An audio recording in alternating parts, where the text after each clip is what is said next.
تذكر يوما كنت تعانق دمعة الفكر تناجي الله في صبر وترجو رحمة.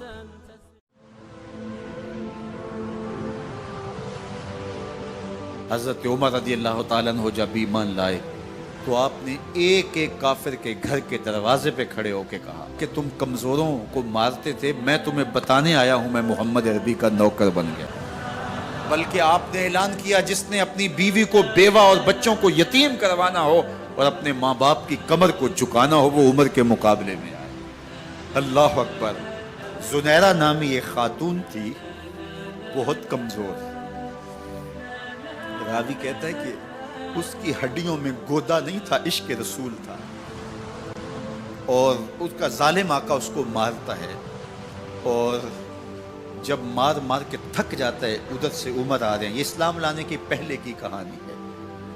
ادھر سے عمر آ رہے ہیں تو اس نے کہا عمر تم جوان آدمی ہو تو یہ چھوڑتی نہیں ہے اپنے نبی کا نام، ذرا تم آؤ.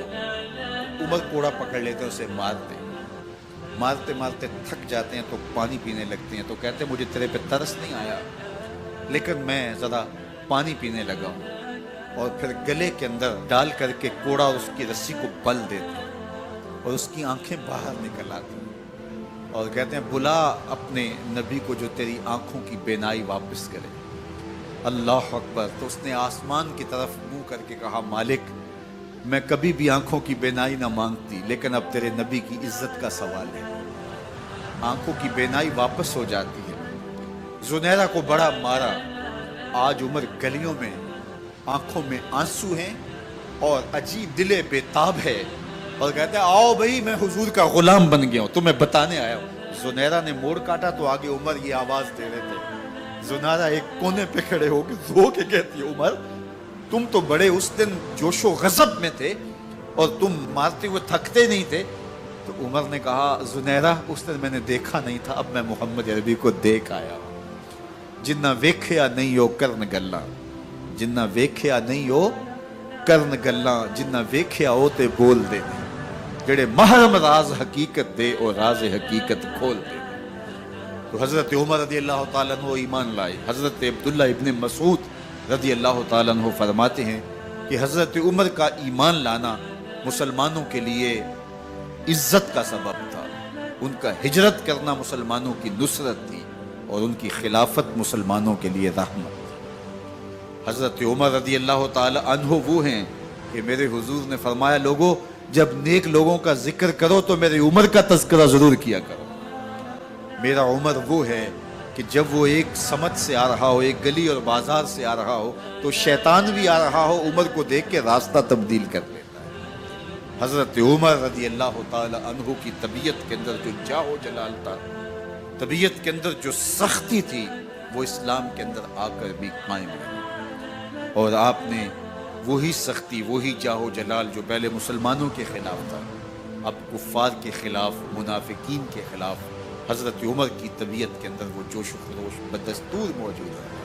لیکن جس دن آپ خلیفہ بنے تو اس دن آپ نے ممبر پہ چڑھ کے جو خطبہ دیا اس میں کہا لوگوں میں سخت اس لیے تھا کہ رسول اللہ نرم تھے، پھر میں سخت اس لیے تھا کہ حضرت ابوبکر صدیق نرم تھے، اب میں تخت خلافت پہ بیٹھا ہوں، اب میری سختی جو ہے وہ نرمی میں تبدیل ہو گئی. صرف فاسقوں فاجروں اور باغیوں کے لیے میں سخت ہوں، باقی تمہارے لیے نرم ہوں.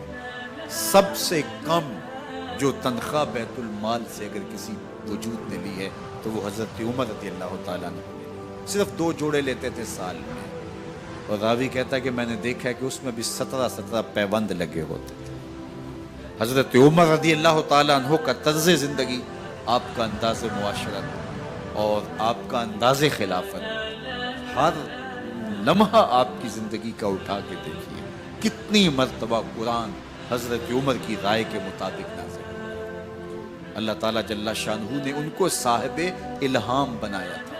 ہر امت میں کوئی صاحب الہام ہوتا ہے، حضور کی امت کا صاحب الہام حضرت عمر رضی اللہ تعالیٰ. اور آقا کریم نے انہیں اپنا وزیر قرار دیا. فرمایا میرے 2 وزیر آسمانوں میں ہیں، 2 وزیر زمینوں میں ہیں.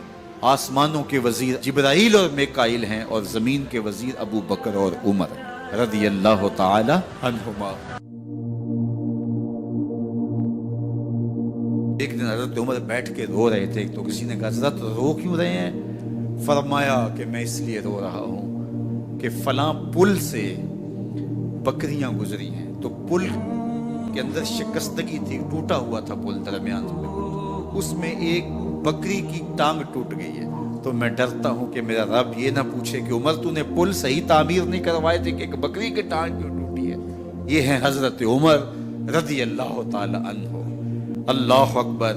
تو اللہ تعالیٰ جل شانہ نے حضرت سیدنا عمر بن خطاب رضی اللہ تعالیٰ عنہ سے جو کام لیا، مختصر دور خلافت کے اندر 10 سال 6 ماہ 4 دن آپ نے خلافت فرمائی ہے، لیکن کہاں سے چلے اور یہاں مکران تک، بلوچستان کا حصہ ہے، یہاں تک آپ کے سلطنت کی حدود وسیع، ادھر آرمینیا تک جا پہنچے، حمص فتح کیا، قادسیہ، یرموک۔ آپ ذرا دیکھیے کہ کہاں تک آپ کی فوجوں کے گھوڑے دوڑتے رہے، اور اللہ تعالیٰ جل شانہ نے ان کو جو توانائی، عدل و انصاف کی قوت عطا فرمائی۔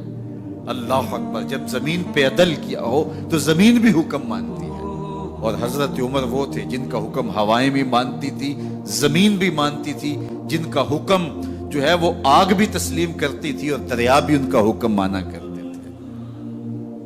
مصر کے اندر یہ رسمیں بد جاری تھی کہ سال کے بعد ایک دوشیزہ کو زیورات پہنا کے اچھے لباس میں ملبوس کر کے دریا کی بھیڑ چڑھایا جاتا، اس کی قربانی دی جاتی، اس کا خون بہتا تو دریا چلتا۔ جب مسلمانوں نے مصر فتح کیا تو گورنر نے لکھا کہ اسلام تو اس طرح کی رسوم کی اجازت نہیں دیتا، لیکن خشک سالی ہے، لوگوں کی فصلیں ویران پڑی ہے، تو حضرت کیا کیا جائے؟ تو حضرت عمر رضی اللہ تعالیٰ عنہ کاغذ کے ٹکڑے پہ لکھتے ہیں بسم اللہ الرحمن الرحیم، مصر کے نیل کی جانب عمر کا خط لکھتے ہیں، اے نیل اگر تو اللہ کے حکم سے چلا کرتا ہے تو چل، ورنہ ہمیں تیرے چلنے کی کوئی حاجت نہیں ہے۔ اور قاصد کو کہا یہ خط لے جاؤ اور جا کے دریائے نیل میں پھینک دو۔ قاصد جا کے خط دریائے نیل میں پھینک دیتا ہے، پانی آتا ہے، ایسا دریائے نیل چلا، 14 صدیاں ہوئی ہیں آج تک کبھی بند ہی نہیں ہوا۔ دریا حکم مانتے، آگ نکلتی ہے۔ لوگ حضرت عمر رضی اللہ تعالی عنہ کے پاس آئے، حضرت لاوا پھوٹا ہے، آگ نکل رہی ہے اور مدینے کی طرف بڑھ رہی ہے، اب کیا کیا جائے؟ فائر بریگیڈ تو زمانے میں تھی نہیں۔ عمر نے اپنی قمیض اتاری، جس قمیض پہ 17 پیوند لگے ہوئے تھے چمڑے کے، کہا یہ قمیض لے جاؤ، جدھر آگ بڑھ رہی ہے آگے ڈھالنا، آگ پیچھے بھاگ جائے گی۔ زلزلہ آتا ہے تو زمین پہ دھرا مارتے ہیں، زمین رک جا، کیا عمر نے تیری چھاتی پہ عدل نہیں کیا ہے؟ تو یہ عمر ہیں رضی اللہ تعالی عنہ کہ جن کے انصاف کی وجہ سے، جن کے عدل کی وجہ سے اللہ تعالیٰ کی رحمات، اس کی برکات کا نزول ہوتا تھا، اور اللہ تعالیٰ نے مسلمانوں کو وہ آبرومند حکومت دی۔ کائنات کی تاریخ کے اندر ایسی حکومت آپ نے نہیں دیکھی ہوگی جو حضرت عمر نے حکومت کی ہے۔ اللہ اکبر۔ فرمایا فرات کے کنارے پہ ایک کتا بھی پیاسا مر گیا تو اس کا حساب بھی عمر سے ہوگا۔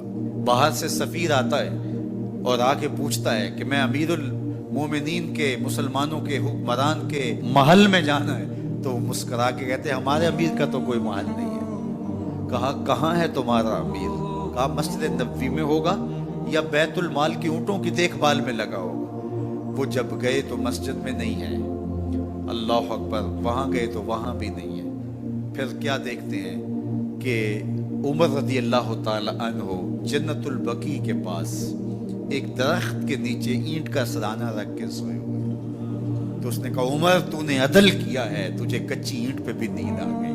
ہمارے حکمرانوں نے انصاف نہیں کیا اور وہ بند اور محفوظ کمروں کے اندر بھی سکون اور چین کی نہیں سو سکتے۔ حضرت سیدنا عمر رضی اللہ تعالیٰ عنہ نے اس طرح ان امور سلطنت نبھائے۔ آپ دن کو لوگوں کی دیکھ بھالی کرتے، لوگوں کی ضروریات سنتے سمجھتے، اور جب رات پڑتی لوگ سو جاتے، عمر مدینے کی گلیوں میں پہرا دیتے۔ کائنات نے کوئی ایسا بھی حکمران دیکھا ہوگا؟